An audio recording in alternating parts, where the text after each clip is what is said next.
This is Ian Lurie from Conversation Marketing, coming to you with our fourth in a series of weekly video website reviews. And today I have John Cuthbert from my company, Portent Interactive here. John's an SEO and code person. John, say hi. Hello. So the site we're reviewing today was sent to us by Jim at Healthy Halo, and I think he's the CEO of Healthy Halo.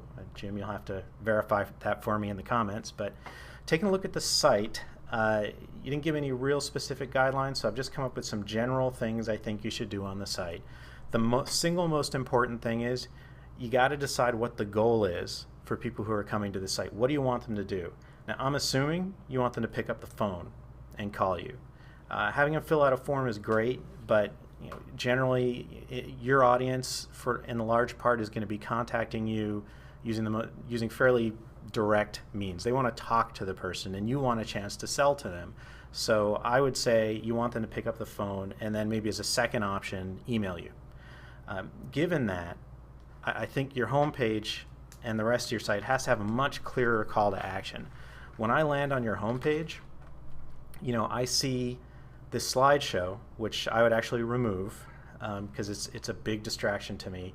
Then I see a bunch of case studies, and until my eye comes all the way up here to the top right, it's really hard for me to figure out what I am supposed to be doing. And John, I don't know what you saw when you were looking at it, but that was just kind of my first impression. When you enter the site and you kind of look around, you just don't really have a clear sense of what's going on and what the focus is of the site. Yeah, and I like your tagline, proactive insurance services, but you're going to need something that connects directly with your audience. Something like group health insurance consulting, or employee benefits management consulting, or something like that. Just whatever fits your business, obviously, but something that they're going to look at and they're going to connect with, because you always have to be aware of your audience and what it is that they're trying to find here. What's the question in their mind when they come to your site? So first thing is definitely clear call to action. I would get rid of the slideshow. I would put some kind of headline up here that describes what you do, and depending on the keywords that you pick, which we'll be talking about in a second, I would make the headline very keyword rich. Not because I want you to stuff keywords into your pages, but because I want your page to make sense given what people are going to find you using as far as keywords go. Then I would have a little blurb about you and what you do. What's your proposition? What are you offering to them? I don't see that here. And I know the slideshow does say it if I keep watching, but the slideshow is not, it's very banner-like, and it's not making me look at it. It's making me look away from it. Then I would have a clear call to action. Call us, email us. And this is a great video, but I would not have it right here on the homepage. Instead, this is where I would put the call to action on every single page of your website, right here, top right. Because when people look at a web page, they look at it in an F shape. So when they get to your home page, they start up here at the top. They kind of latch on to the first big horizontal line, which is your navigation in this case, and zoom across looking for something. They come down a little bit, then they zoom across again. And when I do that on your site, I get your nav, then I get the slideshow and the video. I never get a clear call to action. So I would put the call to action there on every page of your website, and I would just have it be your phone number with the words call us. I can't overemphasize this. You need to just say it. Give us a call. Need help? Give us a call. And then underneath that, you can have an email address or contact us via email and have that there. Couple little readability things I'll talk about, and then we'll go on to SEO, because I swear this week I'm going to keep my review down to 10 minutes or less, because that's what I'm supposed to be doing. Looking at your navigation, you have a lot of stuff in your nav, okay, and it's all in the same place. News, your edge, services, about us, lowest renewal, save 2%. What I would do is I would pull news, I would pull about us, I would pull lowest renewal, and I would pull save 2% all out of it. I would have home, your edge, and services. Now, I'm not saying you should get rid of those other items. What I'm saying is news can be somewhere else. It could be up here, since you're not going to need to have these two buttons anymore, or it could be up above the entire template. About us, same thing. Lowest renewal and save 2%, those are really important, and I don't like the idea that they're sort of getting lost in the nav. So either I would tie them to the call to action on the right, or put them right under it, or do something like that. but just having them here makes them no more important than About Us, no more important than news.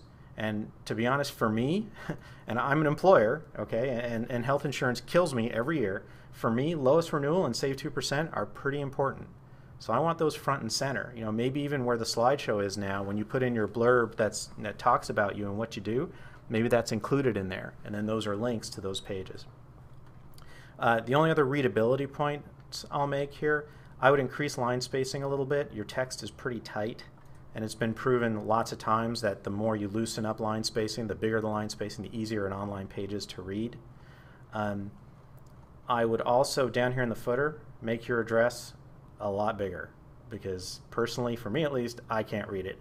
And chances are search engines are ignoring it as far as local search goes. I could be wrong about that, but I mean, that's way small. So you definitely want to make that at least 2 or 3 points larger, if not more. And with that, actually, sorry, one other point.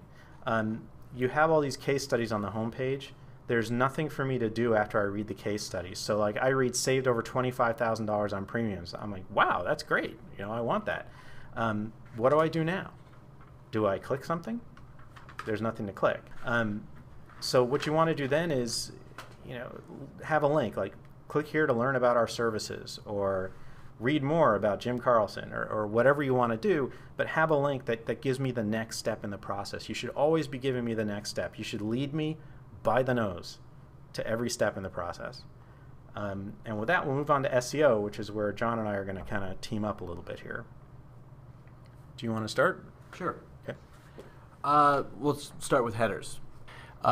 So if you can see right here, you guys have a header, an H2, kind of right in the middle with no text tied in with it. We want keyword-rich headers as much as possible. And I'll move it to Ian here. Well, and I'll just say the reason you want those headlines to be keyword-rich is search engines, some people think, and some people will yell at me for saying this, but search engines generally look at those headlines to give a conceptual outline of the page. So if you have an empty H2, and no H1, by the way, at all, it's a little bit harder for the search engines to figure out what's really important. And if you look at this page, the tool I'm using outlines all the headlines. As I scroll down, your page only has H3s on it. There's no clear controlling principle, which comes back to the whole thing of what's your goal, what's your value proposition.